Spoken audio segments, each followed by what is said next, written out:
Hello everyone. Sir start करते हैं आज का अपना चैप्टर नंबर 10। सर ये किस चीज के बारे में बात करता है? साल भर जो पैसे कमाए हो उसके रिटर्न से रिलेटेड ये बातें करेगा। सर क्या जो मैंने पैसा कमाया उसका रिटर्न कर देना है? नहीं नहीं, पैसे जो कमाए हो ना उसको एक रिटर्न होता है, एक फॉर्म होता है, एक कागज होता है जिसको रिटर्न करते हैं। इनकम टैक्स रिटर्न जिसको कहते हैं, उसमें डिटेल दी जाती है कि आपकी कितनी इनकम है। सर इसको प्यार से आप लोगों ने कई बार सुना होगा आईटीआर, इसको प्यार से आईटीआर कहा जाता है। और ये भरता कौन है? वो जिसकी income basic exemption limit that is 2,50,000 rupees से ज्यादा होती है उसको आईटीआर फिल करना मैंडेटरी होता है। तो इसी से रिलेटेड कुछ प्रोविजंस हैं, आइए हम लोग इसके क्वेश्चंस को देखते हैं। Max to max sir 1 hour का ये क्वेश्चन होगा। मैक्स टू मैक्स 1 आवर का ये चैप्टर होगा, इवन क्वेश्चन है। सर हाँ, इलस्ट्रेशन नंबर 1 देखते हैं क्या लिखा है। P east 55 year in a resident of India. भाई भारत का रेसिडेंट है, पी है, 55 साल की आयु है। During the financial year 22-23 interest of 2,88,000 was credited to his non-resident external account with SBI। यहां पे लिख लो इंपॉर्टेंट, अगर कोई भी पैसा आरबीआई की परमिशन से आप नॉन रेसिडेंट एक्सटर्नल अकाउंट में पाते हो ना, तो भाई साहब वो एग्जेम्प्ट होता है। नॉन रेसिडेंट, नॉन रेसिडेंट यहां पे रहा, देखो देखो एक बार इधर देखो। जो भी अमाउंट क्रेडिट हुआ है इन फॉर्म ऑफ इंटरेस्ट का, कोई भी पैसा जो क्रेडिट होता है non resident external account with SBI, वो आपका एग्जेम्प्ट होता है। इस चीज को याद रखिएगा। आगे पढ़ते हैं sir. Of rupees 30,000, okay sir. Sir हाँ, 2,88,000 रुपीज के बारे में बता दी गया with SBI. 30,000 being interest on fix deposit with SBI, मतलब सर 2,88,000 रुपीज का आपका नॉन रेसिडेंट एक्सटर्नल अकाउंट से मिला। 30,000 रुपीज का सर आपको इंटरेस्ट मिला है एफडी, बैंक से एसबीआई से आपने एफडी कराई थी उसका मिला है, okay sir. Was credited to his saving bank account, चलो ठीक है। During this period he also earn 33,000 as interest on this saving account. Is Prayas required to file return of income. भाई साहब सेविंग बैंक अकाउंट में, यहां पे एक saving bank account में भी इनको इंटरेस्ट मिला 3,000 रुपए का। नॉन रेसिडेंट एक्सटर्नल अकाउंट का इंटरेस्ट है 2,88,000 रुपए का। एफडी का इंटरेस्ट है 30,000 रुपीज का। सेविंग बैंक का इंटरेस्ट है 3,000 रुपए का। अगर टोटल करो तो कितना आता है? तो 2,88,000 प्लस 30,000 प्लस 3,000, दैट इज आपका आता है 3,21,000 रुपीज। कितना आता है सर? 3,21,000 रुपीज। हाँ सर आ गया यहाँ पे 3,21,000 रुपीज। इतना क्लियर है? हाँ सर यहाँ तक तो क्लियर है। बट आपको क्या बोला कि 3,21,000 में याद रखना ये एग्जेम्प्ट होता है, क्योंकि मानते हैं कि आरबीआई की परमिशन से मेंटेन करते हैं। तो सर टैक्सेबल कितना अमाउंट रहा? टैक्सेबल इनकम कितनी है बताओ? अगर ये वाली इनकम एग्जेम्प्ट होगी तो टैक्सेबल कितनी है? सर टैक्सेबल तो सिर्फ फिर ये 33,000 ही होगी। इतना क्लियर है? हाँ सर आगे भी देखते जाओ। अभी हम कोई डिडक्शन नहीं दिए हैं, अभी हम जनरल बात कर रहे हैं। What your answer if he has incurred 3 lakh as travel expenditure of the self and spouse to US to stay with his married daughter for some time। चलिए सर इस बात को खत्म करिए। यहां पे आपका क्वेश्चन नंबर 1 है और ये क्वेश्चन नंबर 1 का ही पार्ट 2 है, याद रखना पार्ट 2 करना है। आपसे पूछता है कि is Paras required to file income tax return. अभी मैंने आपको बताया इनकम टैक्स रिटर्न के लिए आपकी टैक्सेबल इनकम 2,50,000 रुपए से ज्यादा होनी चाहिए।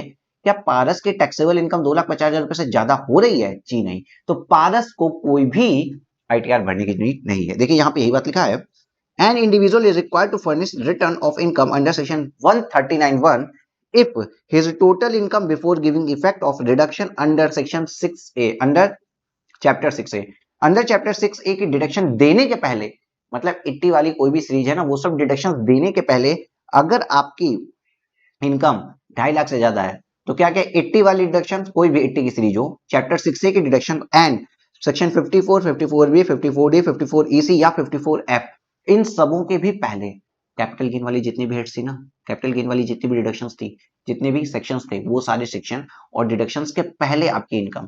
क्यों? क्योंकि सर ये सब डिडक्शंस लेके आप अपनी टैक्सेबल इनकम को कम करते हो ना, तो ये सब टैक्सेबल इनकम कम करने के पहले अगर आपकी इनकम 2.5 लाख से ज्यादा है तो अगेन समझो 139(1) के अंदर रिटर्न तब जाता है अगर आपकी total income before deduction under chapter 6 से और deduction under section 54, 54B, 54D, EC and F exceeds the maximum amount not chargeable to tax, that is 2,50,000 rupees, तो आपको ITR भरना पड़ता है। इस क्वेश्चन में income from other sources, interest earn from non resident account 2,88,000 exempt है, assuming that Mr. Paras has been permitted by RBI to maintain the aforesaid account। देखो यहाँ पे हमने अज्यूम किया है कि RBI ने परमिट किया है बॉस, RBI ने क्या किया है, परमिट किया है। अगर RBI परमिट नहीं करती तो एग्जेम्प्ट नहीं होता। तो आपको ये लाइन लिखनी पड़ेगी, ये इंपॉर्टेंट बात आपको लिखनी पड़ेगी कि हम ऐसा अज्यूम करते हैं कि RBI ने परमिट किया है, हम ऐसा अज्यूम करते हैं कि RBI ने परमिट किया है, इसलिए नील हो जाएगा। साथ ही साथ इंटरेस्ट ऑन फिक्स डिपॉजिट 30,000 रुपए और interest on saving bank account 3,000 रुपए, ग्रॉस टोटल इनकम 33,000 रुपीज आ जाती है। इसमें अगर डिडक्शन 80 की भी दे दो तो 3,000 रुपए, टोटल इनकम 30,000 रुपए आती है। सर क्या टोटल इनकम इनकी बिफोर डिडक्शन, ये डिडक्शन भी देने के पहले, ये डिडक्शन देने के पहले 33,000 रुपए इनकम है। तो देखो, since the total income of Mr. Paras for the assessment year 23-24 before giving effect of the deduction under chapter 6A is less than the basic exemption limit of 2,50,000 rupees, he is not required to return of income for the assessment year 23-24। उनको assessment year 23-24 के return भरने की कोई आवश्यकता ही नहीं। Sir इसका एक alternative भी हो सकता है क्या, जो ये NRE अकाउंट है ना, जिसमें इंटरेस्ट 2,88,000 का आया है, ये वाला जो अकाउंट आया है, हम अज्यूम करें कि आरबीआई की परमिशन लेके नहीं की गई है। अगर आरबीआई की परमिशन लेके नहीं की गई है तो सर ये टैक्सेबल हो जाएगा और तब क्या हो जाएगा, टोटल आपका 3,21,000 की इनकम आएगी और तब आपको आईटीआर भरना पड़ेगा। ये बात यहाँ पे लिखी हुई है, इसको पढ़ लीजिए। अगर हम ऐसा अज्यूम करते हैं कि वो एनआरई अकाउंट जो है वो परमिशन लेके नहीं बनाया गया है, एनआरई अकाउंट जो मेंटेन हो रहा है वो आरबीआई की परमिशन से नहीं मेंटेन हो रहा है, तो सर इंटरेस्ट का जो अमाउंट है ना वो एग्जम्प्ट नहीं होगा। ये एक्स्ट्रा ज्ञान है, पढ़ लो। In the above solution, exam में ये वाला सॉल्यूशन भी मेंशन करना पड़ेगा, दोनों बात मेंशन करोगे बहुत अच्छा है।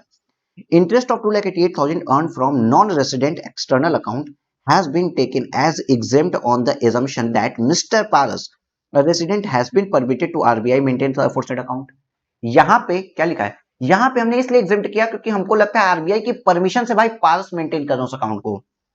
However, यद्यपि in case he has not been so permitted, अगर उन्होंने ऐसी कोई परमिशन नहीं ली है, the said interest would be taxable in such a case, तब वो इंटरेस्ट टैक्सेबल हो जाएगा। और इस केस में जो टोटल इनकम होगी before giving the effect of deduction under chapter 6 से वुड बी 3,21,000। कैसे, 30,000 plus 2,88,000 plus 3,000 which is higher of the basic exemption limit, जो 2.5 लाख से एक्सीड कर गया।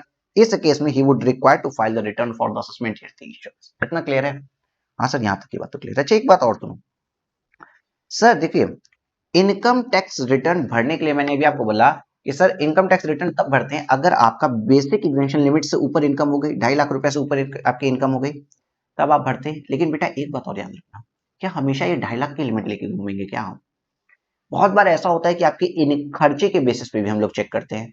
बहुत से बार ऐसा होता है कि हम खर्चे के बेसिस पे भी चेक करते हैं। जैसे आपका इलेक्ट्रिसिटी का खर्चा होना चाहिए 1 लाख रुपए से ज्यादा, अगर आपका इलेक्ट्रिसिटी का खर्चा है, फॉरेन टूर का खर्चा 2 लाख से ज्यादा का है, इस तरीके की अगर चीजें भी होती है कि आपके खर्चे ही अनएक्सपेक्टेड हो रहे हैं। भाई कोई आदमी कहे कि मेरी इनकम ना 2.5 लाख भी नहीं है साल की, तो क्या वो 1 लाख रुपए का कहीं बिजली का बिल भरेगा? क्या वो 2-2 लाख रुपए के फॉरेन ट्रिप मारेगा? ऐसी सिचुएशंस को रोकने के लिए बोला गया कि कुछ स्पेसिफिक कंडीशंस भी अगर आप मीट आउट करते हो, कुछ चीजें और डिफाइन की गई, अगर आप मीट आउट करते हो तो भी आपको रिटर्न भरना पड़ेगा। और इस पोर्शन में एक अमेंडमेंट भी है और उस अमेंडमेंट पे कोई क्वेश्चन नहीं है, बट आपको वो अमेंडमेंट हम पढ़ाएंगे, आपको उस अमेंडमेंट पे ध्यान देना है। ठीक है? ठीक है सर जी। इनकम टैक्स का रिटर्न कब भरते हैं ये भी आपको बाद में बताएंगे। अभी समझो किन कारणों से इनकम टैक्स का रिटर्न भरा जा सकता है। आइए सर बता देते हैं। देखो यहां पे आइए, any person other than a company और फर्म। क्यों? क्योंकि कंपनी और फर्म को तो इनकम टैक्स रिटर्न भरना मैंडेटरी है ना भाई, इन लोगों को तो मैंडेटरी होता है। Who is not required to furnish return under section 139(1)। Sir ये 139(1) एक सेक्शन है जिसके अंदर आईटीआर जाता है। आगे डिटेल में ये normal return, belated return, revise return आगे बताएंगे। अभी बस समझो 139(1) के अंदर आप अपने इनकम का ब्यौरा देते हो, जिसको आप इनकम टैक्स रिटर्न नाम से पुकारते हैं।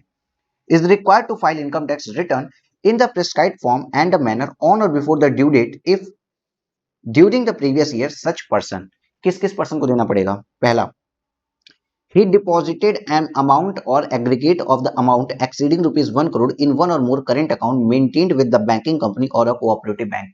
अगर उस आदमी ने ना एक या एक से ज्यादा, एक या एक से अधिक, अगर जो करंट अकाउंट बैंक या कोऑपरेटिव सोसाइटी के साथ मेंटेन कर रहा है उसमें उसने डिपॉजिट किया, नगदी पैसे जमा करवाए हैं और वो अमाउंट 1 करोड़ से ज्यादा, अगर भाई साहब कमा ही नहीं रहे हो तो कहां से 1 करोड़ रुपए का डिपॉजिट करा दे रहे हो? तो उन्होंने सीधी बात कही, अगर आपने करंट अकाउंट में एक बैंक या एक से ज्यादा बैंकों के करंट अकाउंट के अंदर अगर आपने एक साल में 1 करोड़ रुपए से ज्यादा का डिपॉजिट कराया है, ये वर्ड याद रखना, डिपॉजिट कराया है amount exceeding rupees 1 crore, 1 crore से ज्यादा का एक्सीडिंग रुपीज 1 करोड़ अगर जमा करवाया तो आपको आईटीआर भरना पड़ेगा। दूसरी बात, has incurred expenditure on a amount or aggregate of the amount exceeding rupees 2 lakh for himself of any other person for travel to the foreign company, या आपने अपने या फिर किसी और के लिए फॉर एनी अदर पर्सन, खुद के लिए या किसी और पर्सन के फॉरेन ट्रेवल पे 2 लाख रुपए से ऊपर का खर्चा किया है, exceeding rupees 2 lakh, foreign travel के ऊपर 2 लाख से ऊपर का खर्चा किया तो भी आपको आईटीआर भरना पड़ेगा। Has incurred expenditure of amount of aggregate of the amount exceeding 1 lakh toward consumption of electricity, बिजली के ऊपर 1 लाख से ऊपर का अधिक खर्चा किया है तो आपको आईटीआर भरना पड़ेगा। या फिर अदर कोई कंडीशन जो गवर्नमेंट प्रेस्क्राइब करती है अगर वो कंडीशन मीट आउट होती है तो भी आपको आईटीआर भरना पड़ेगा। इधर आओ, मतलब सर क्या है, आईटीआर आपको कब भरना पड़ता है? इनकम टैक्स रिटर्न भरना पड़ता है अगर आपकी जो टोटल इनकम है ना वो before deduction under chapter 6A या फिर 54, 54B, 54EC, 54F, इन सारी डिडक्शंस के पहले अगर आपका जो इनकम है वो 2.5 लाख रुपए से ज्यादा होता है तो आईटीआर भरना पड़ता है। लेकिन अगर 2.5 लाख से ज्यादा नहीं भी है फिर भी कुछ कंडीशन मीट आउट हो रही है तो भी आपको आईटीआर भरना पड़ेगा। जैसे कि अगर आपका इलेक्ट्रिसिटी बिल 1 लाख से ज्यादा का है, फॉरेन ट्रिप का खर्चा आपने 2 लाख से ज्यादा का किया है, आपने एक या एक से अधिक सेविंग बैंक, एक या एक से अधिक करंट अकाउंट्स के अंदर आपने डिपॉजिट किया है वो 1 करोड़ से ज्यादा का है तो भी आपको आईटीआर भरना पड़ेगा, चाहे आपकी इनकम 2.5 लाख से कम ही क्यों ना हो। साथ ही साथ और कोई कंडीशन अगर गवर्नमेंट बताती है तब भी आपको आईटीआर भरना पड़ेगा और वो एक कंडीशन गवर्नमेंट ने बता दी है और ये है आपका इंपॉर्टेंट अमेंडमेंट पार्ट है, साथ में साथ बहुत ही ज्यादा इंपॉर्टेंट पार्ट भी है। Accordingly, the CBDT has wide notification number 37/2022 dated 21/4/2022, 21 अप्रैल 2022 को CBDT ने कहा है instead rule 12AA to provide that a person other than a company और अ फर्म, किसके लिए है? कोई भी पर्सन जो कंपनी या फर्म को छोड़ के, क्यों? क्योंकि कंपनी और फर्म को तो कंपलसरी रिटर्न डालना पड़ता है ना बॉस, उनको छोड़कर who is not required to furnish a return under section 39(1) and who fulfill any of the following condition during the previous year has to file their return of income on or before the due date of prescribed form and such a manner। बहुत important बात है यहाँ पे, कह रहे हैं भाई साहब अगर किसी को रिटर्न नहीं भरना है, मतलब उस आदमी की इनकम 2.5 लाख से ज्यादा नहीं हो रही है, उसका बिजली का बिल 1 लाख रुपए से ज्यादा नहीं है, उसने फॉरेन ट्रिप का खर्चा 2 लाख से ज्यादा नहीं किया है, उसने किसी भी करंट अकाउंट में 1 करोड़ से ज्यादा का डिपॉजिट नहीं किया है, इसका मतलब उसको आईटीआर नहीं भरना है। लेकिन अगर ये कंडीशन मीट आउट हो गई ना तब भी उसको क्या करना पड़ेगा? आईटीआर भरना पड़ेगा। और ये मैं बता रहा हूं अगेन मोस्ट इंपॉर्टेंट है, आई एक्सपेक्ट कि इस पे से कोई ना कोई क्वेश्चन जरूर आएगा। तो क्या है सर, देखो इफ हिज टोटल सेल, अगर उस आदमी की टोटल सेल्स या टर्नओवर या ग्रॉस रिसिप्ट, टोटल सेल मतलब कोई आदमी है जो दुकान खोल के बैठा है, अगर उसकी टोटल सेल्स, कोई बिजनेस कर रहा है, टोटल सेल या रिसिप्ट या कुछ भी टर्नओवर जो भी आप कहते हो, अगर एज द केस में be in the business is exceed rupees 60 lakh during the previous year, अगर उसका टर्नओवर 60 लाख रुपए से ज्यादा है, अगर वो प्रोफेशन का काम करता है तो ग्रॉस रिसिप्ट 10 लाख रुपए से ज्यादा है। If his total gross receipt in a profession is exceed rupees 10 lakh during the previous year, या तो फिर if the aggregate of TDS और टीसीएस, उसका टीडीएस कटा है या टीसीएस कलेक्ट कर लिया गया है during the previous year in the case of the person is 25,000 rupees more, 25,000 रुपए तक का उसका टीडीएस कट जाता है या टीसीएस कलेक्ट हो जाता है। However, a resident individual who is at the age of 60 year more at the time during the relevant previous year would be required to file return of income only if the aggregate of TDS TCS is previous year, in this case is 50,000 rupees more, या साथ ही साथ the deposit is one or more saving bank account of the person is aggregate is 50 lakh or more during the previous year, या तो फिर उसके saving bank account में 50 लाख या उससे ज्यादा का डिपॉजिट किया जाता है। देखो इंपॉर्टेंट पार्ट समझो। इन्होंने चार चार नई कंडीशन लगा दी। पहले क्या था, सबसे पहले कुछ साल पहले था कि 2.5 लाख रुपए से ऊपर की इनकम है तो भाई आईटीआर भरो। उसके बाद इन्होंने कहा नहीं, इसके बाद 3 कंडीशन और जोड़ दी। इलेक्ट्रिसिटी बिल 1 लाख से ज्यादा, अगर फॉरेन टूर पे 2 लाख से ज्यादा, और साथ ही साथ अगर डिपॉजिट हुआ है करंट अकाउंट में 1 करोड़ से ज्यादा। उसके अलावा फिर से 4 कंडीशंस जोड़ दी गई कि बॉस अगर आपका बिजनेस है, टर्नओवर 60 लाख रुपए से ज्यादा है तो आप रिटर्न भरो। प्रोफेशन है, टर्नओवर आपकी ग्रॉस रिसीव 10 लाख रुपए से ज्यादा है तो आप यहाँ पे आके आईटीआर भरो। उसके अलावा इन्होंने बोला अगर आपका टीडीएस टीसीएस कटा है तो 25,000 रुपए या उससे ज्यादा का अगर टीडीएस और टीसीएस का अमाउंट होता है तो भी आप आईटीआर भरिए। लेकिन अगर आपकी एज 60 ईयर्स है, सीनियर सिटीजन हो, तो 25,000 की लिमिट 50,000 हो जाती है। सेम एज सेक्शन 80D आपने पढ़ा था ना, हेल्थ इंश्योरेंस 25 का 50, वैसे यहाँ पे ये भी लिखा हुआ है। और ये क्यों किया गया है, बिकॉज भाई ये जो सीनियर सिटीजन होता है इनका जनरली टीडीएस हैवी कट रहा होता है क्योंकि ये इन्वेस्टमेंट पे इनको इनकम आती है। बाकी मैं रेगुलर बैच में आपको डिटेल दूंगा कि क्यों हुआ होगा। चौथा एक पॉइंट इन्होंने बोला कि अगर अगर अगर अगर वो डिपॉजिट करते हैं एक या एक से अधिक सेविंग बैंक अकाउंट के अंदर in the aggregate of 50 lakh, उनका एक या एक से अधिक सेविंग बैंक अकाउंट के अंदर 50 लाख रुपए से ज्यादा अगर जमा होता है तो भी भाई साहब उनको आईटीआर भरनी पड़ेगी। अब आप कहोगे सर ये कैसे पॉसिबल है कि उसकी इनकम 2.5 लाख रुपए की नहीं है लेकिन उसके बैंक अकाउंट में 50 लाख रुपए से ज्यादा भर रहा है। हाँ होता था, लोग किसी नौकर के नाम पे अगर मान लो 50 लाख रुपए डिपॉजिट करा दें, अपने घर के अदर मेंबर के नाम पे डिपॉजिट करा दें, तो भाई उसको भी अब आईटीआर भरना पड़ेगा। ये नई लिमिट्स आ गई हैं, ये अमेंडमेंट है, आपको ध्यान रखना पड़ेगा। कुछ नहीं हुआ है, बिजनेस के लिए 60 लाख, प्रोफेशन के लिए 10 लाख, 25,000 टीडीएस टीसीएस, और सीनियर सिटीजन हो तो 50,000 और 50 लाख रुपए तक का सेविंग बैंक अकाउंट का डिपॉजिट। सिर्फ यही कंडीशन मीट आउट हुई है और इस पे जरूर से जरूर क्वेश्चन आएगा, एक गारंटी के साथ ले लो। चलिए सर, अब आपको एक नया क्वेश्चन इसके अंदर बोल दिया था, question part 2, what will be your answer if he has incurred 3 lakh as a travel expenditure of self and spouse to US to stay with his married daughter for the same time sometime। अब एक बात बताओ, 3 लाख रुपया भाई साहब ने किस पे खर्चा किया, फॉरेन टूर के ऊपर खर्चा कर दिया। 2 लाख से ज्यादा खर्चा किया तब तो आईटीआर जरूरी हो जाता है ना। आप इसी क्वेश्चन के देखिए, इनकी टैक्सेबल इनकम सिर्फ और सिर्फ 33,000 33,000 थी, आईटीआर नहीं भरना था। लेकिन फॉरेन ट्रिप पे, फॉरेन ट्रैवल पे 2 लाख से ऊपर का खर्चा कर दिया तो भाई साहब अब आईटीआर इनके लिए क्या हो गया, कंपलसरी हो गया, इनको आईटीआर भरना ही पड़ेगा। If he has incurred expenditure of ₹3 lakh on foreign travel of self, खुद के लिए, अपनी स्पाउस के लिए, ही हैज टू मैंडेटरी हो गया भाई साहब, mandatorily file return of income on or before the due date under section 139(1) even if his income is less than the basic exemption limit। उनकी बेसिक exemption लिमिट से कम income हो तब भी भाई साहब को रिटर्न भरना ही पड़ेगा। Is it clear with you, is it clear with you? Yes sir, इतना तो हमको क्लियर हो ही गया। चलिए सर, नेक्स्ट क्वेश्चन पे आते हैं। नेक्स्ट क्वेश्चन है सर इलस्ट्रेशन नंबर 2। सर अब देखो, इलस्ट्रेशन नंबर 2 के पहले भी हम कुछ चीजें आपको बताना चाहेंगे।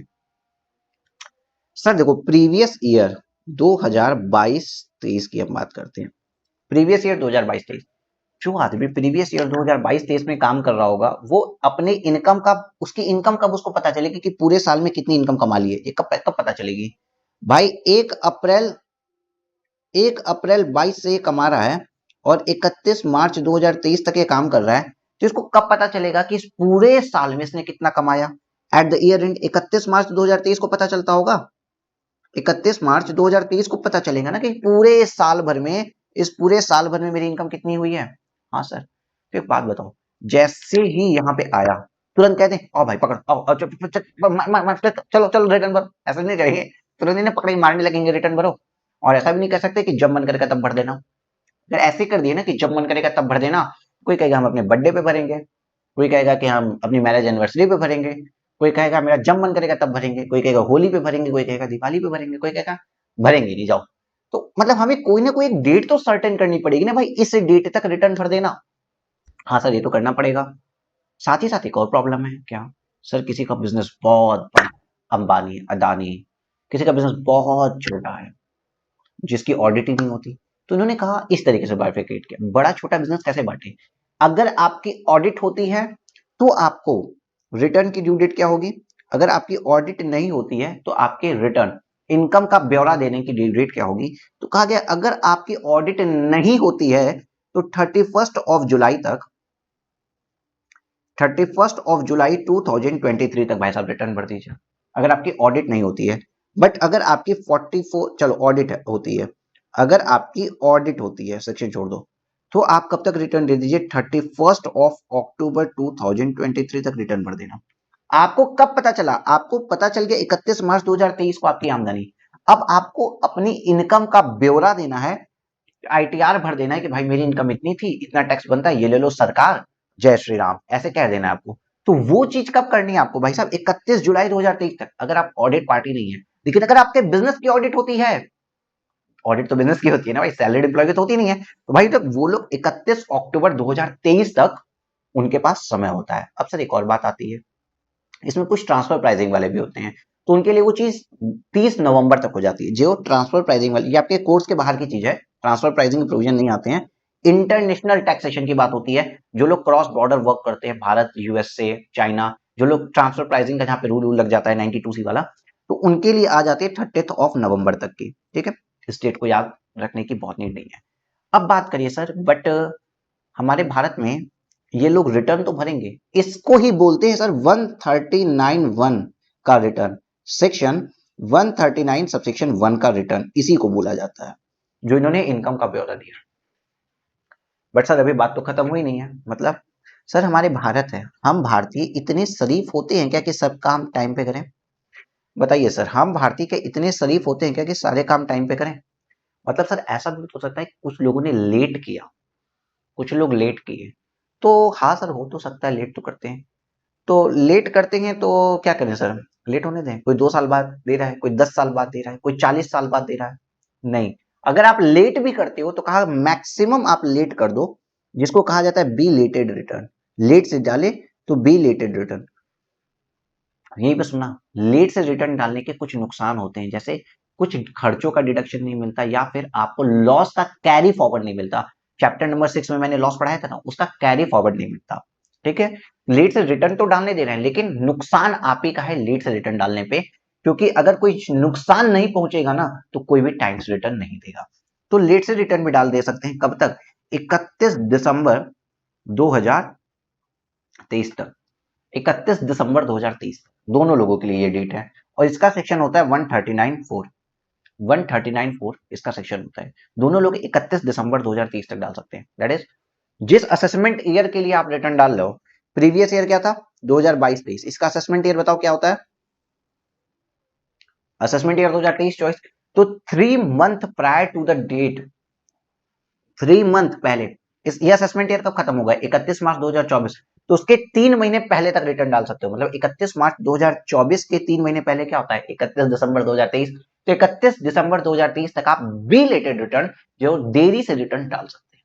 लेकिन सर एक बात और, सर हम तो ह्यूमंस हैं, छोटे मोटे ह्यूमंस हैं हम लोग मानव गलतियों का पुतला होता है, कुछ गलती हो गई तो क्या करें, गलती हो गई तो क्या करें? तो उन्होंने कहा कि भाई गलती हो गई तो रिटर्न को रिवाइज कर दीजिए, गलती हो गई तो रिवाइज कर दीजिए, रिटर्न को रिवाइज रिटर्न नाम दे दिया गया, कि अगर किसी से गलती हो गई ना रिटर्न के अंदर, तो उसको रिवाइज कर दो, रिवाइज रिटर्न इन्होंने नाम दिया। और कहा कि इसकी भी ड्यू डेट तुम्हारी 31 दिसंबर 2023 ही है, सेम है। याद रखना, ये बिलेटेड रिटर्न और रिवाइज रिटर्न की डेट सेम है।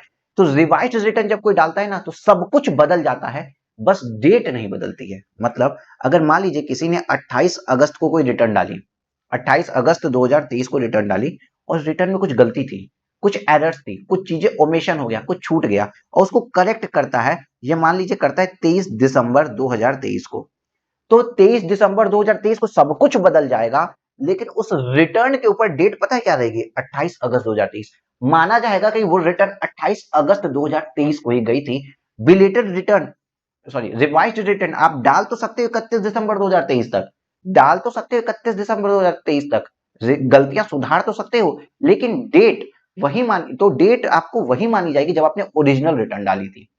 इसका फायदा क्या होता है कि आपको बहुत सी जो छूट मिलती है, डिडक्शन मिलता है, लॉस का कैरी फॉरवर्ड आप कर सकते हो, वो डेट ओरिजिनल रिटर्न की डेट के बेसिस पे होता है। अगर हम रिवाइज्ड रिटर्न की डेट मेंशन करने लगेंगे, तो पता चलेगा इस आदमी ने टाइम पे रिटर्न तो डाली थी, बिकॉज इसके लिए ड्यू डेट 31 अक्टूबर थी, टाइम पे रिटर्न तो डाली, बट रिवाइज करने के कारण क्या हो गया? वो बिलेटेड हो गया। इसलिए कहा जाता है कि जो ओरिजिनल डेट ऑफ रिटर्न थी, जब पहली बार रिटर्न डाल दी तो वो डेट फिक्स हो गई। अब रिवाइज करते जाओ कोई बात नहीं है, पहली बार जब रिटर्न डाली तो डेट आपकी फिक्स हो चुकी है। सर एक बात बताइए, मतलब हम 139(1) में अगर जो भी रिटर्न डाले हैं, अगर गलती कर दिए तो सर हम उसको रिवाइज कर सकते हैं और मेरे पास 31 दिसंबर 2023 तक का समय होता है। यस। अब सर मजे की बात एक और सुनिए, मजे की बात एक और सुनिए कि आपने जो भी आप लोगों ने जो भी रिटर्न डाली, अगर मान लीजिए सर आपने ये वाली रिटर्न डाली है, बिलेटेड रिटर्न, लेट से रिटर्न डाली है और इसमें भी कुछ गलती है, इसमें भी कुछ गलती है। अज्यूम करते हैं सर आपने 11th ऑफ नवंबर को ये वाली रिटर्न डाली थी, 11 नवंबर 2023 को ये वाली रिटर्न डाली थी, इसमें कुछ गलती, क्या इसको रिवाइज कर सकते हैं सर? जी हाँ, इसको भी आप रिवाइज कर सकते हैं और इसको भी 31 दिसंबर 2023 तक रिवाइज कर सकते हैं और रिवाइज करेंगे तो सब कुछ बदल जाएगा, लेकिन ये रिटर्न हमेशा मानी जाएगी कि 31 दिसंबर 2023 को, 31 दिसंबर 2023 के पहले 11 नवंबर 2023 को डाली है। मान लेते हैं सर इस रिटर्न में कोई गलती थी, 11 नवंबर 2023 को रिटर्न डाली, मानते हैं सर कुछ गलती थी और इसको 7 दिसंबर 2023 को मैंने रिवाइज किया, तो क्या होगा? भले बिलेटेड रिटर्न को रिवाइज किया, माना जाएगा कि वो 11 नवंबर को ही गई थी, 7 दिसंबर वाली डेट मेंशन नहीं मानी जाएगी। 7 दिसंबर को जो आपने चीजें सुधार दी ना, रिटर्न वही गई, लेकिन ओरिजिनल डेट पहली बार जब रिटर्न पड़ गई ना तो वही डेट फिक्स हो जाती है। Is it clear? ये छोटी सी बात क्लियर है क्या? हाँ सर, बहुत अच्छे से क्लियर है, ये छोटी सी बात बहुत अच्छे से क्लियर है। अच्छा, किसी बच्चे को अगर ये लिखना हो तो एक बार लिख लो यार, बच्चे बार बार बोलते हैं कि सर लिखने का टाइम दे देते। देखो, इस चीज को अगर किसी भी तरीके से आपको लिखना हो तो 1 सेकंड के लिए स्क्रीनशॉट ले लो या कुछ भी कर लो, बट लिख लीजिए आप। आई एक्सपेक्ट कि बेटा स्क्रीनशॉट ले लिए होगे आप। देखो क्वेश्चन बड़ा इजी है। Explain with brief reasons whether the return of income can B revised under section 139(5)।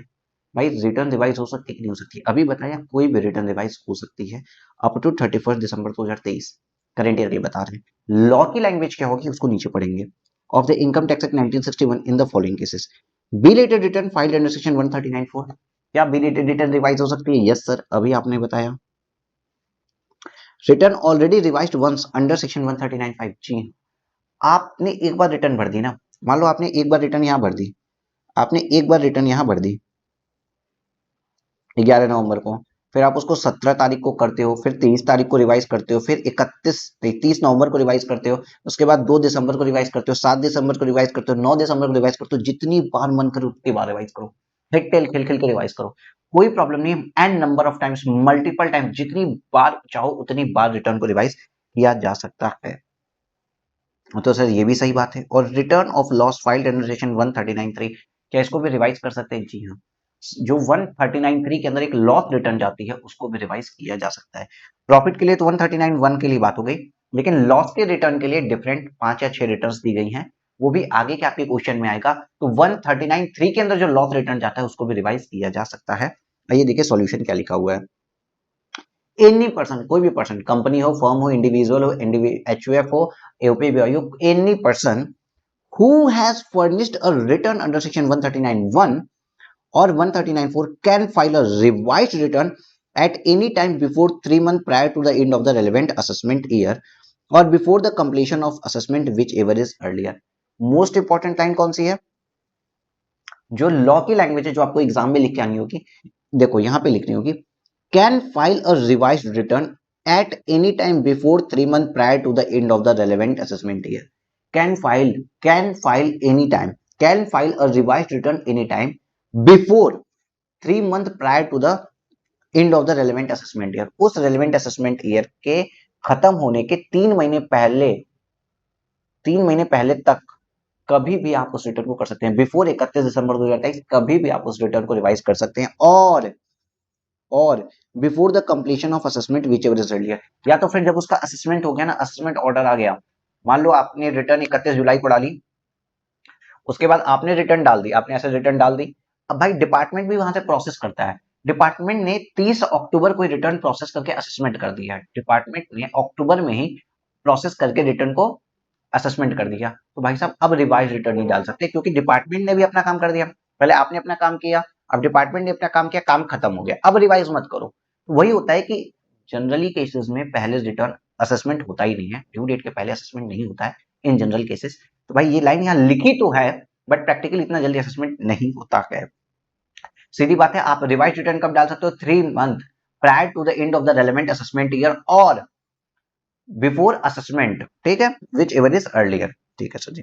और क्या क्या कर सकते हो, if he discovers any omission or any wrong statement in the return filed earlier accordingly, अगर उसको लगता है कुछ गलती है तो a belated return filed under section 139(4) can be revised, belated return revised हो सकती है।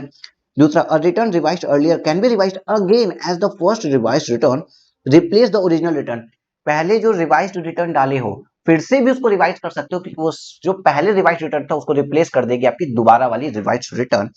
Therefore, if the SSC discovers any omission or wrong statement in such a revised return, अगर SSC को ना रिवाइज रिटर्न के अंदर भी कोई गलती दिखती है, कोई दिखता है कि ओमिट हो गई, कुछ चीजें छूट गई हैं, he can furnish a second revised return within the prescribed time, that is at any time before the 3 months prior to the end of relevant assessment year or before the completion of assessment whichever is earlier।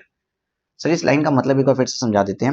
3 month prior to the 3 month from the relevant assessment year, तो relevant assessment year 31 March 2023 को खत्म होता है। from the end of relevant assessment year 31 March 2023 को खत्म होता है, उसके 3 महीने पहले 31 दिसंबर 2023 के पहले कभी भी, या तो फिर अगर आपका असेसमेंट हो चुका है, अज्यूम करते हैं 30 अक्टूबर 2023 को असेसमेंट हो गया, इन दोनों के पहले आप कभी भी रिवाइज कर सकते हो, मतलब 30 अक्टूबर 2023 के पहले आप कभी भी रिवाइज कर सकते हो।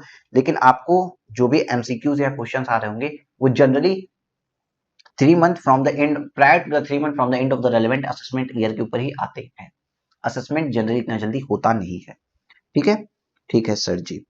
It implies that a return of income can be revised more than once within a prescribed time। जी हाँ, एक बार से ज्यादा भी आप रिटर्न को रिवाइज कर सकते हैं, maximum an number of time revise कर सकते हैं, कोई भी रिस्ट्रिक्शन नहीं है रिटर्न को रिवाइज करने की। A return of loss filed under section 139(3) is deemed to be the return filed under section 139(1) and therefore can be revised under section 139(5)। तो भाई लॉस रिटर्न को भी रिवाइज किया जा सकता है। और ये आपने क्या बोला सर कि जो 139(3) वाली लॉस रिटर्न है उसको माना जाता है कि वो deemed to be file under 139(1), ऐसा क्या मतलब है? देखो, जब आपको किसी भी जगह मान लो कोई बिजनेस की उसमें प्रॉफिट हो रहा है तो 139(1) के रिटर्न भर रहे हो, लेकिन अगर लॉस हो रहा है तो उसी का नाम बदल जाता है, उसी का नाम बदल जाता है 139(3), इसीलिए लिखा है कि लॉस हुआ है तो 139(3) की जो रिटर्न है वो माना जाता है कि 139(1) की ही रिटर्न है, इसलिए उसको भी आप रिवाइज कर सकते हैं। Is it clear? हाँ सर, ये छोटी सी बात तो हमको क्लियर हो गई है, बहुत आसान बात थी सर। हाँ बेटा, बहुत आसान तो थी ही, बहुत ज्यादा आसान तो थी ही। अच्छा, एक ये देखिए, एक चीज को चलो यार पहले टेस्ट योर नॉलेज क्वेश्चंस पे आते हैं। अब आइए टेस्ट योर नॉलेज के ऊपर देखते हैं। सर बहुत छोटे छोटे बहुत मामूली से हल्के फुल्के क्वेश्चंस हैं, टेस्ट योर नॉलेज के ऊपर देखते हैं। सर क्या लिखा है? क्वेश्चन नंबर 1 कहता है state with the reason whether you agree or disagree with the following statement. इस स्टेटमेंट से आप एग्री हैं या डिसएग्री हैं, आप बता दीजिए। Return of income of limited liability partnership could be verified by any partner. Wrong. जब भी आप एलएलपी बनाते हो ना तो एलएलपी के अंदर आप जाता है डेजिग्नेटेड पार्टनर एक होता है। अगर डेजिग्नेटेड पार्टनर है तो सिर्फ और सिर्फ रिटर्न को डेजिग्नेटेड पार्टनर साइन कर सकता है, उसको ऑथराइज डेजिग्नेटेड पार्टनर करता है। जब भी कोई इनकम टैक्स रिटर्न जाती है उसको सिग्नेचर किया जाता है, चाहे आप डीएससी से करो या आधार के ओटीपी से करो, सिग्नेचर किया जाता है। तो अब चूंकि एलएलपी है, लिमिटेड लायबिलिटी पार्टनरशिप है, अज्यूम करते हैं कि 3 पार्टनर है, तो सर कौन उस रिटर्न को वेरीफाई करेगा? पता चलेगा कि तीनों लोग अलग अलग रिटर्न डाल के वेरीफाई कर रहे हैं, साइन किए जा रहे हैं, ऐसे नहीं चलेगा। तो भाई जो ऑथराइज्ड है या जो डेजिग्नेटेड पार्टनर है सिर्फ वही उस पे अपना ऑथराइजेशन देगा, सिर्फ डेजिग्नेटेड पार्टनर ही उसको वेरीफाई करेगा कि भाई साहब रिटर्न मेरी है। और अगर कोई डेजिग्नेटेड पार्टनर नहीं है तो एनी ऑफ द पार्टनर कर सकता है। तो देखिए डिसएग्री, भैया हम इस स्टेटमेंट से डिसएग्री हैं। The return of income of limited liability partnership should be verified bye a designated partner. एक डेजिग्नेटेड पार्टनर इसको वेरीफाई करेगा। Any other partner can verify the return of the income of LLP only in the following cases. 2 cases ऐसे हैं जब कोई दूसरा partner भी verify कर सकता है। पहला, where there is no designated partner, जहां पे कोई डेजिग्नेटेड पार्टनर है ही नहीं, और दूसरा डेजिग्नेटेड पार्टनर का प्रैक्टिकली पॉसिबल नहीं इस वेरीफाई कर पाए। Where of any unavoidable reason such designated partner is not able to verify the return. कुछ ऐसा कोमा में चला गया, कोई ऐसा इशू है भाई, वो अपना मरीन लिया, क्रूज पे चला गया, 6 महीने के लिए बाहर है, कोई टावर और कुछ नहीं मिला, उससे कम्युनिकेशन ही नहीं हो पा रहा है, यूरोपियन कंट्रीज में घूम रहा है, सी में है वो, कुछ भी ऐसा अनअवॉइडेबल रीजन है कि वो डेजिग्नेटेड पार्टनर वेरीफाई नहीं कर सकता, तो कोई भी दूसरा पार्टनर वेरीफाई कर लेता है। Is it clear? हाँ सर। दूसरा क्वेश्चन पूछता है time limit of filing return under section 139(1), जो क्या हुआ prior to 3 months prior to the end of the relevant assessment year, prior to 3 months from the end of the relevant assessment year. In the case of Mr. A having total turnover of 160 lakh, 160 lakh का turnover है, 1 करोड़ से ऊपर अगर आपका turnover होता है तो आप ऑडिट करा सकते हो, लेकिन 2 करोड़ तक ऐसा होता है कि आप ऑडिट न भी कराओ तो चलेगा। 100 लाख रिसीव्ड इन कैश, भाई 100 लाख कैश में लिया है for the year ended 31 March 2023, whether or not opting for to offer presumptive income under section 44 AD is 31 October 2023। भाई साहब फिर से सुनते हैं। For the year ended 31 March 2023 इनका टर्नओवर 160 लाख है, whether or not opting for to offer presumptive income, चाहे ये प्रेजेंटिव इनकम लें या न लें, under section 44 AD is 31 October 2023। इन्होंने ऐसा कहा कि इनके लिए time limit of return filing 31 October 2023 हो जाएगी, चाहे ये प्रेजेंटिव टैक्सेशन लें या न लें। इनका टर्नओवर 1.6 करोड़ है। मैंने आपको बताया अगर ऑडिट होती है तो आपके लिए 31 अक्टूबर 2023 होती है, वरना अदर केसेस में आपके लिए इनकम टैक्स रिटर्न की ड्यू डेट होती है 31 जुलाई। तो सर हम इस स्टेटमेंट से क्या है, डिसएग्रीड है। हम इस स्टेटमेंट से क्या है सर, डिसएग्रीड है। In case Mr. A opt to offer his income as per the presumptive taxation provisions of section 44 AD, then the due date under section 139(1) for filing the return of income for the year ended 31 March 2023 shall be 31 जुलाई 2023। भाई साहब अगर 44 AD ले रहे हो, सीधी बात, अगर return नहीं, अगर ऑडिट नहीं हो रही है तो भाई आपके लिए 31 जुलाई डेट होती है। सारे सैलरीड एम्प्लॉयज के लिए देखिए रिटर्न फाइलिंग की ड्यू डेट 31 जुलाई होती है। क्यों? क्योंकि उनकी ऑडिट तो होती नहीं है। ठीक है sir. In case mister A does not offer presumptive taxation, मतलब वो अपना ऑडिट कराना चाहते हैं under section 44 AD, he has to get his account audited under section 44 AB since his turnover exceed ₹1 crore. In this case his due date of return filing would be 31 October 2023। अगर audit करा लिए तो 31 October 2023 आएगी। चलिए sir, अब ये question number 2 थोड़ा सा इंपॉर्टेंट, कि कुछ रिटर्न्स ऐसे भी होते हैं। देखो पहली बात तो हमने आपको चैप्टर नंबर 6 में भी बताया है ये बात कि भैया कुछ लॉसेस का अगर कैरी फॉरवर्ड करना है तो इनकम टैक्स रिटर्न भरना पड़ेगा, लेकिन कुछ लॉसेस ऐसे होते हैं जैसे कि हाउस प्रॉपर्टी का लॉस या फिर अनएब्सॉर्ब्ड डेप्रिसिएशन, अगर रिटर्न नहीं भरे तो भी कैरी फॉरवर्ड हो जाता है। चलो, mister Vineet submit his return of income on 12 सितंबर 2023, 12 सितंबर 2023 को किया है for the assessment year 23-24, consisting of income under the head of salaries, income from house property and bank interest. भाई साहब एक बात देखिए, इनकी कौन कौन सी इनकम है, सैलरी की इनकम है, हाउस प्रॉपर्टी की इनकम है और IFOS का इंटरेस्ट इनकम है। यही 3 इनकम है। इनकी और कोई इनकम नहीं बताया। क्या इस 3 इनकम के ऊपर ऑडिट होती है क्या? बोले मेरे भाई, ऑडिट तो होती ही नहीं है। तो सर इनके लिए तो ड्यू डेट 31 जुलाई थी ना, इनकी ऑडिट नहीं होती है। देखो ये बिजनेस नहीं कर रहे हैं कि इनकी ऑडिट होगी कहीं से। तो सर इनके लिए due date income tax return की 139(1) की ड्यू डेट क्या होती है सर? 31 जुलाई होती है। इन्होंने रिटर्न भरा कब है सर? तब देखिए 12 सितंबर 2023 को भरा है। इसका मतलब सर 139(1) का रिटर्न ये नहीं भरे हैं, ये लेट से भरे हैं रिटर्न। दैट इज ये रिटर्न बने 139(4) वाला बिलेटेड रिटर्न। इतना क्लियर है? हाँ सर इतना क्लियर है। अब आगे आइए पढ़ते हैं।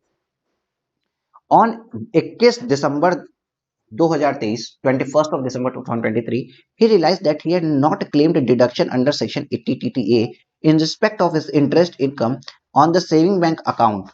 अच्छा, जो सेविंग बैंक अकाउंट पे 80 TTA का इनको डिडक्शन मिलना चाहिए था उसको इन्होंने क्लेम नहीं किया है, और इनको ये बात दिसंबर में समझ में आ रही है। क्या बिलेटेड रिटर्न में इन्होंने कुछ गलती की थी? हाँ सर गलती की थी, इन्होंने डिडक्शन नहीं ली। तो सर अगर गलती की है, बिलेटेड रिटर्न में कोई डिडक्शन नहीं ली है, तो क्या बिलेटेड रिटर्न को रिवाइज कर सकते हैं? हमने अभी बताया हाँ कर सकते हैं, बिफोर 31 दिसंबर 2023, और अगर असेसमेंट हो गया है तो वो date whichever is earlier. तो सर हाँ 139(5) के अंदर ये रिवाइज रिटर्न तो डाल सकते हैं। आगे देखते हैं क्या लिखा है। भाई क्वेश्चन पढ़ते जाओ ना, सब कुछ समझ में आएगा। क्वेश्चन पढ़ो, दिमाग में ना प्रोसेस करो, जिस तरीके से मैं पढ़ा रहा हूँ ओरल सॉल्यूशन आपका हो जाएगा। टेंशन लेने की कोई नीड नहीं है, कोई लोड नहीं है। आगे बढ़ते हैं। He wants to receive his return of income, ठीक है। He want to revise his return of income. Can he do so? Yes, he can do. Examine, हाँ भैया हम चेक कर लिए। What your answer be different if the discovered his omission on 31 मार्च 2024? भाई अगर 21 of March 2024 को अगर आपने चेक किया होता तो आप मैक्सिमम 31 दिसंबर 2023 तक ही रिवाइज कर सकते थे। तब सर यहाँ पे तो आप रिवाइज नहीं कर पाते, बट जो आपने गलती 31 दिसंबर 2023 को ही चेक कर ली वो आप रिवाइज कर सकते हो। अगर सेम गलती आप 21 ऑफ मार्च 2024 में करते, आपको पता चलता कि गलती हुई थी, तब आप उस गलती को सुधार नहीं सकते थे। गलती सुधारने की भी लास्ट डेट इन्होंने क्या दी है, 31 of December 2023, that is 3 month prior to the relevant 3 month prior to the end of the relevant assessment year. कुछ साल पहले ये मार्च तक जाता था, तो ये बात भी करेक्ट हो जाती। बट सर अब ये लिमिट 2 साल से घट गई है, क्योंकि लिमिट घट गई है इसलिए क्वेश्चंस इंपॉर्टेंट हो गए। चलिए सर आइए इसका सॉल्यूशन दिखा देते हैं आपको। Since Mr. Vineet has income only under the head of salary, IFOS, income from house property and IFOS, he does not fall under the category of a person whose account are required to be audited under the Income Tax Act 1961. ये audit party है ही नहीं or any other law in force. Therefore, the due date of filing of return under section 2324 under section 139(1) in this case is 31st of July 2023. तो वही बात है भाई जो मैंने बोला, ऑडिट हो ही नहीं सकती, 31 जुलाई लास्ट डेट है। Since Mr. Vineet has submitted his return only on 12th of September 2023, the said return is belated return under section 139(4). भाई लेट से दिए हो तो 139(1) का नाम नहीं जाएगा उसके ऊपर, उसके लेबल बदल जाएंगे। रिटर्न तो वही है बट भाई लेबल बदल जाएगा, रिटर्न तो वही है लेबल बदल जाएगा और वो 139(4) का रिटर्न होगा। Okay sir, as per section 139(5), a revised return under section 139(1) or a belated return under section 139(4) can be revised. Thus, a belated return under section 139(4) can also be revised. ऐसा 139(5) बोलता है, revise return बोलता है कि original return हो या belated return हो, किसी को भी आप रिवाइज कर सकते हो। मैं आपको आजादी देता हूं, जा जा बच्चा जा, जा एसएससी जा, जा टैक्स पेयर जा, जा तू अपने रिटर्न को रिवाइज कर ले, अपनी गलतियों को सुधार ले। Therefore, इसलिए Mr. Vineet can revise the return of income filed by him under section 139(4) in December 2023 to claim deduction under section 80 TTA, since the time limit of filing the revised return is 3 months prior to the end of the relevant assessment year, which is 31 दिसंबर 2003। लेकिन गलती सुधारने की भी कोई अंतिम तारीख होनी चाहिए, ऐसा नहीं है कि सदियों तक गलतियां ही सुधारते रहे। इन्होंने सीधे बोल दिया 3 month prior to the end of the relevant assessment year, that is 31 December तक की आप गलतियां सुधार लीजिए। हाउएवर सर अगेन मैंने बोला ना, हर क्वेश्चन में एक या दो पार्ट होते हैं, एक के बाद 2 या 3 पार्ट होते हैं, तो बहुत बार बच्चे गलती करते हैं, एक पार्ट किया उसके बाद चल दिए नेक्स्ट क्वेश्चन की तरफ। भाई रुक जा, कहीं जाना नहीं, दूसरा पार्ट लिख दो। हमेशा दूसरा पार्ट एक लाइन का ही होता है और आप छोड़ देते हो तो 50% मार्क्स कट जाते हैं। However he can not revise the return, अगर उसने वो गलती कब खोजी, 31 मार्च 2024 में, since it is beyond 31 December 2023। Is it clear? Sir clear.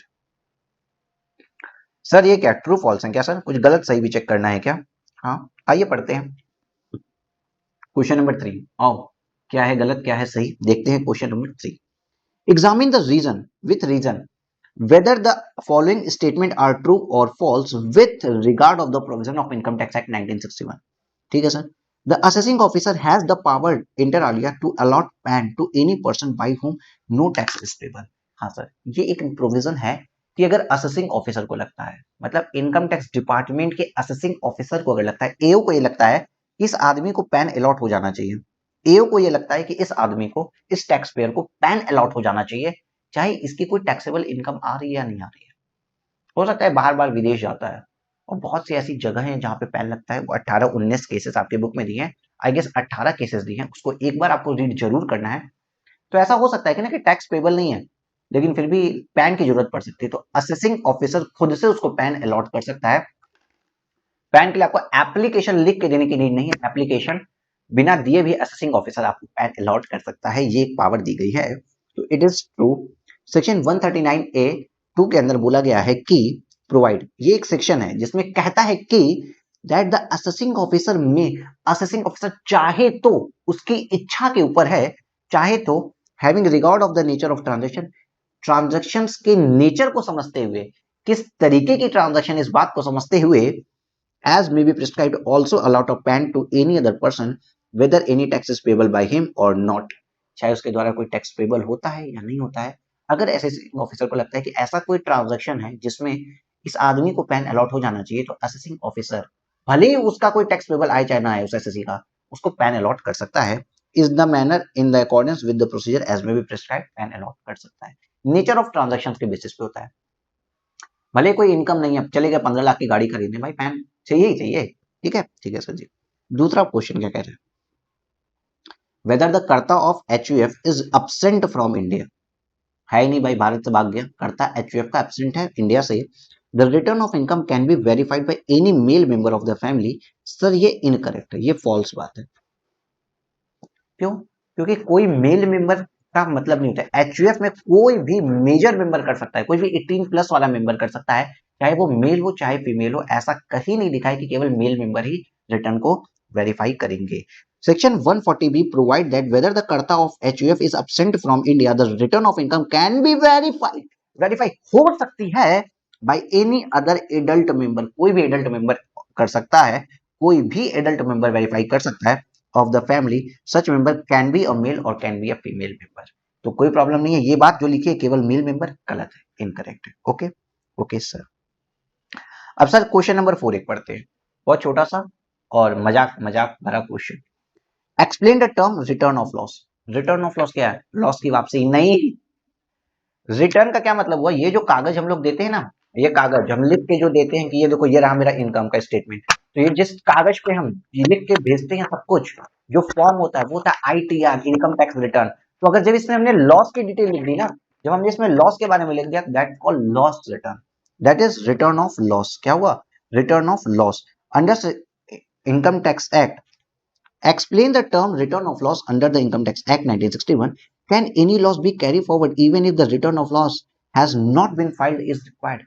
मैंने बोला था कुछ लॉसेस ऐसे हैं कि अगर आईटीआर नहीं भरी हो तो कैरी फॉरवर्ड होते हैं, कुछ ऐसे हैं जो नहीं होते हैं। तो दो ही ऐसे मैंने बताए थे कि अगर आपने रिटर्न नहीं भरा है ना लॉस का तो भी कैरी फॉरवर्ड हो जाते हैं, उन्हीं के बारे में यहाँ पे बताया गया है।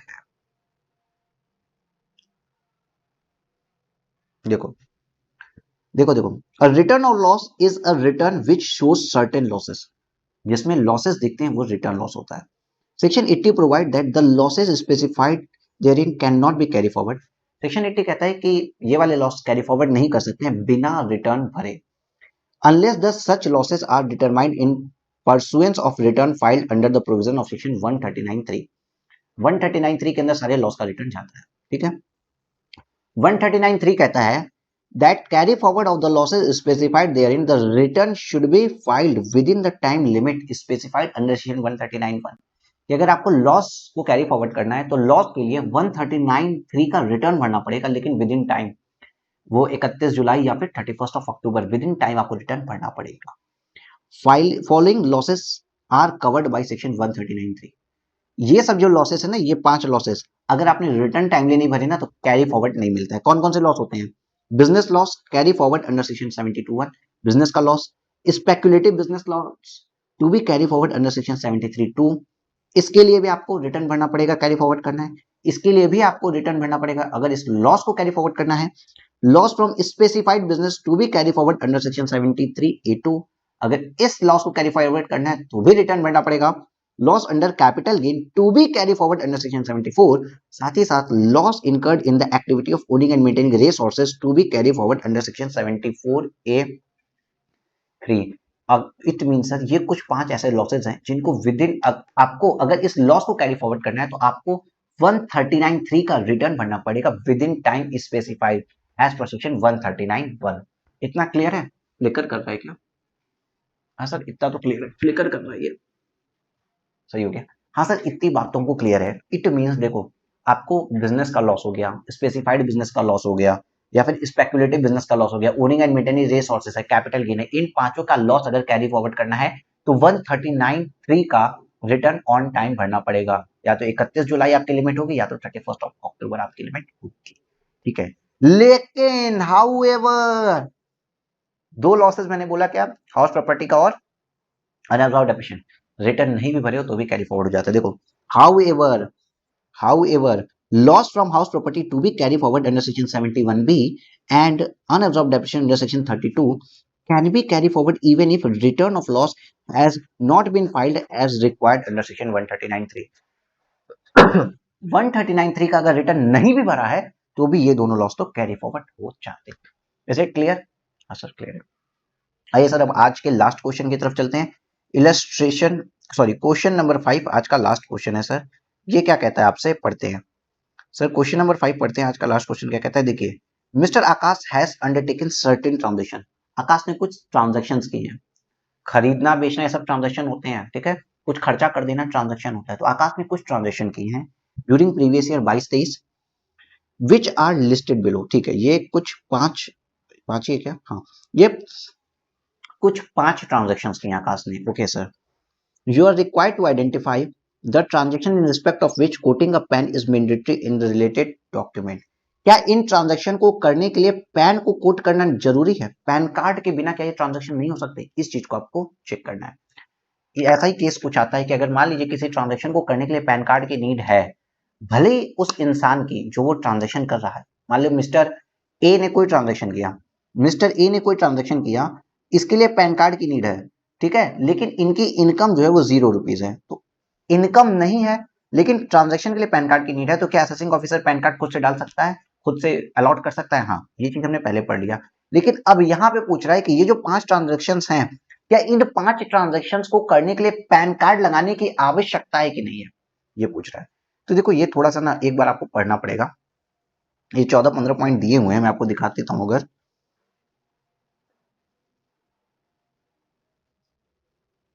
ये 14-15 पॉइंट कहीं दिए थे जिनके ऊपर ये लिखा था कि भाई किन किन ट्रांजेक्शन के लिए आपको किन किन ट्रांजेक्शन के लिए आपको पैन कार्ड लगाने की आवश्यकता पड़ती है।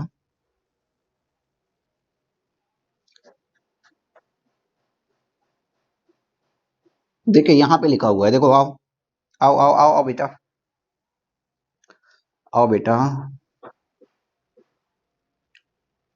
यहाँ पे देखिए कुछ कुछ नेचर ऑफ ट्रांजेक्शन ऐसे हैं और उसका वैल्यू ऑफ ट्रांजेक्शन दिया हुआ है कि अगर आप सेल या परचेज ऑफ मोटर व्हीकल करते हो तो किसी भी वैल्यू की ट्रांजेक्शन वहां पे आपको पैन कार्ड देना पड़ता है। ओपनिंग ऑफ अकाउंट के लिए आपको पैन कार्ड देना पड़ता है। Making an application to cooperative bank में इन सब रीजन के लिए दे रहे हैं। क्रेडिट कार्ड के लिए, क्रेडिट कार्ड के अप्लाई के लिए पैन कार्ड देना ही पड़ता है। डीमेट अकाउंट ओपन कर तो पैन कार्ड देना ही पड़ता है। साथ ही साथ अगर आप पेमेंट टू होटल या रेस्टोरेंट में कर रहे हो, देखो होटल या रेस्टोरेंट में अगर आप कोई पेमेंट करते हैं और आपका जो पेमेंट कैश में हो रहा है ना, वो अगर 50,000 रुपए से ऊपर है, अगर 60,000 रुपए का खर्चा चेक से कर दिए तो पैन देने की जरूरत नहीं है। लेकिन होटल के पेमेंट में जो कैश का खर्चा अगर वो 50,000 रुपए के ऊपर हो रहा है तो आपको पैन कार्ड देना पड़ता है। म्यूचुअल फंड की यूनिट्स अगर परचेज कर रहे हो 50,000 रुपए से ऊपर की, तो आपको पैन कार्ड देना पड़ता है, चाहे कैश में करो चाहे बैंक से पैसा देके करो।